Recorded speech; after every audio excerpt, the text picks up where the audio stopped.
Hi everyone, in this video I want to talk about the different updates we have seen in April 2026. It will help you to have a quick overview about what's new in Microsoft Azure.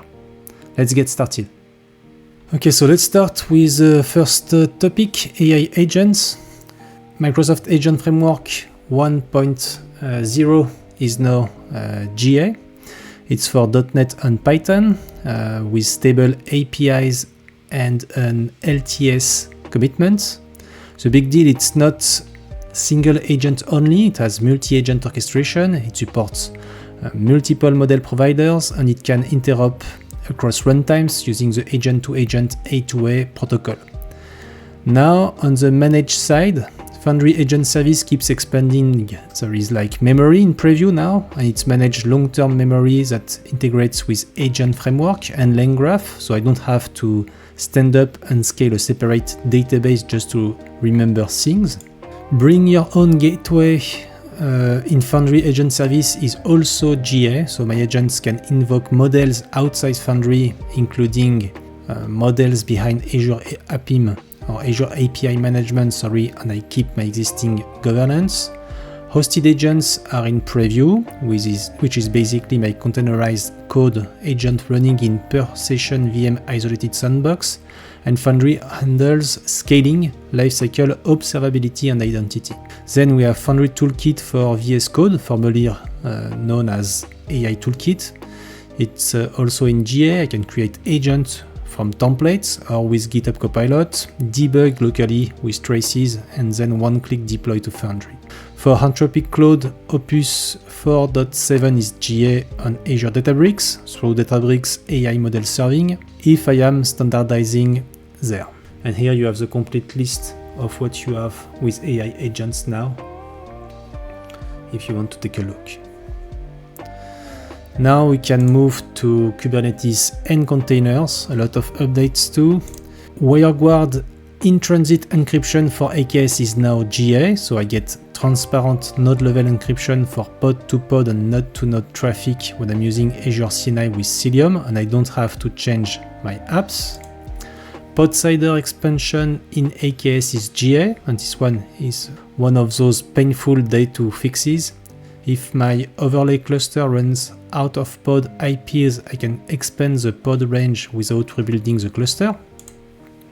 Standard v2 NAT gateway has an outbound type for AKS in preview. It's zone redundant by default, supports outbound IPv6, has flow logs, and at the time of this video it can go up to 100 gigabytes throughput, plus up to 20,000 flows per second per public IP, so this is aiming at serious egress. Related to that, disabling an HTTP proxy in AKS is now GA, so if I previously set a proxy and now I'm moving to NAT gateway egress, I can remove the proxy without a rebuild. For troubleshooting container network insight agent is in preview. It's a lightweight web-based agent that consolidates network logs, metrics, and flow data when I'm trying to work out why is this pod not talking to that thing, and so on. Now a serverless one that's very adjacent Azure Functions MCP resource triggers are GA, so a functions hosted MCP server can expose resources like files, schemas, and doc to agents and not just tools. Azure Functions also added Java 25 support in GA, including flex consumption. On the managed OpenShift side, Azure Red Hat OpenShift adds NVIDIA H100 and H200 GPU supports in GA, so I can run Hopper GPUs for AI and machine learning under the full Arrow SLA. And the last one, Azure App Configuration plus Azure Front Door is in preview, which is basically pushing dynamic config and feature flags out to client apps at global CDN scale. Now let's move to Observability and Monitoring. Azure Monitor Pipeline is now GA. I think of this as a centralized control point for telemetry ingestion and transformation, built on open standards aimed at secure high throughput scenarios. Native OTLP ingestion via Azure Monitor Agent is in preview. The key point is AMA can act as a local OTLP receiver, so I can send OpenTelemetry traces, metrics and logs without using vendor-specific exporters. Also in preview, Monitor AKS apps with OpenTelemetry adds auto-instrumentation support, so I can deploy the Azure Monitor OpenTelemetry distro to AKS workloads automatically. In the AKS portal itself, observability in AKS namespace and workload views is in GA. It's powered by Manage Prometheus, so I get health, troubleshooting and utilization right where I manage the cluster.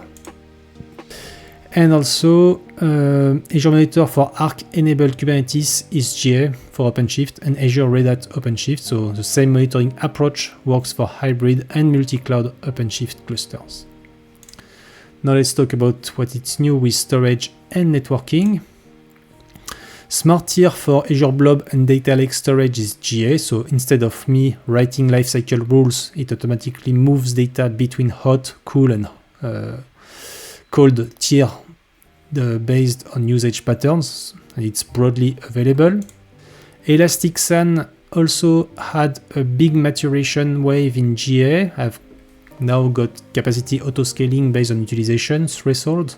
CRC32C checksum protection for end-to-end integrity with a Windows VM extension for direct connection, and Azure Backup for Elastic-SAN is in preview, which matters because protection is always one of the first questions I ask with a new storage platform.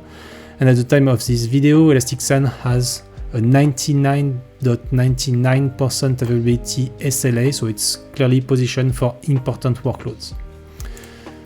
On ransomware, Azure NetApp Files Advanced Ransomware Protection is GA. It does proactive anomaly detections and automatic snapshot and alerts, so I get a safety net without building it myself.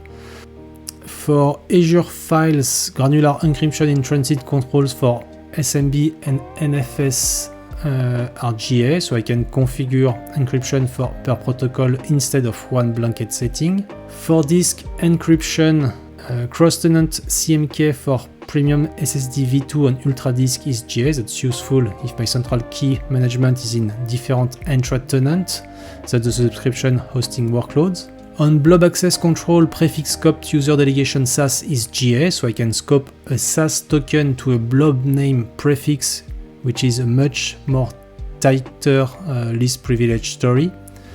Now, one cost heads up, Microsoft announced a minimum billable object size of 128K for cool, cold and archive tiers. Objects smaller than that get billed at 128K, so if I have a lot of tiny files, I need to check that. For edge protection, HTTP DDoS rule set for Azure WAF on front door Premium is in preview, so it's an adaptive layer 7 DDoS defense with Microsoft maintained rules. On IP governance, cross-region EPAM pool association in Azure Virtual Network Manager is GA, so I can use a single IP pool across multiple regions. Network security perimeter for Azure Service Bus is GA, giving a logical network boundary to block unauthorized public access. And Event Grid as destination for Stripe events is in preview, so Stripe can be native event source, and I route payment events into Azure without hosting my own webhook receiver. So here's a complete list for storage that we have discussed. And now we can move to databases. Cascading read replicas in Azure Database for PostgreSQL are GA, so I can create replicas from Azure, from existing replicas up to 30 across 2 levels, which is exactly what I want for read-heavy scale without hammering this primary. Premium SSD v2 for PostgreSQL Flexible Server is GA, and at the time of this video, it's up to 80,000 IOPS and 1,200 megabytes per second throughput. And the operational win is I can tune IOPS and throughput independently without restarting the server. Enhance mirroring of PostgreSQL into Microsoft Fabric is GA, so it's continuous replication into one lake in Delta and Parquet format. It supports JSON and JSONB types now, and it works with private endpoints. PG Bouncer 1.25.1 in PostgreSQL Flexible Server is GA. It's built-in, it supports up to 10,000 connections, and it supports Entra authentication, so connection storms get much more easier to manage. Azure Cosmos DB Dynamic Data Masking is GA. It's server-side policy-based reduction in real time. It requires Entra ID, and there are no app code changes, which is great for compliance. And the consolidated maintenance notification in Azure Service Health are GA, so I get one notification per region instead of one per server, which cuts noise when I run lots of instances. Now we can talk about retirements. Coming soon in 2026, Azure Functions Runtime v3 on Linux consumption retires September 30, and apps will stop running, so this is a move to v4 now situation. Also in 2026, .NET 8 support on Azure App Service ends in November 10, and that means it's out of platform support, so I'm counting on security updates there. Plans upgrade to .NET 10 LTS. Then there is Big March 2027 wave, Python on Windows for App Service and Functions retires, and apps will stop running entirely, so I need to move to Linux plan. Service Fabric and support for both Windows Server 2019 and 2022 on March 31, 2027. Upgrade path is Windows Server 2025.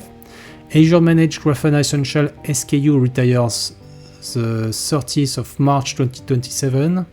So move to Standard or Azure Monitor Dashboards. And Promptflow in Azure Machine Learning and Foundry retires April 2027, replaced by Microsoft Agent Framework. A few more on the 2027 horizon. AKS support for Ubuntu 22 retires June 30, 2027, so transition to Ubuntu 24. And HB V2, HC series and NP series VMs in Azure Batch retire the 31st of May in 2027. Then the long runway 8 Azure AI language features retire in 2029. Things like key phrase extraction, sentiment analysis, CLU, and CQA. So I need to map those workloads to the newer options in Azure OpenAI or Azure AI Foundry. Quick recap. April 2026 really feels like the month agents grow up. Microsoft Agent Framework 1.0 is GA with LTS support, and Foundry Agent Service is filling in memory, hosted agent, and bring your own gateway. On the platform side, AKS got real operational wins like WireGuard encryption and PodCider expansion, and Azure Monitor keeps pushing hard toward OpenTelemetry. Finally, there is storage and databases kept tightening the screws, Smart Tier and Elasticsearch maturity on one side, and a huge PostgreSQL months on the other one. And don't ignore obviously the retirements we have seen. So yeah, that's it. That's the quick summary about the updates in April 2026. Till next video, take care.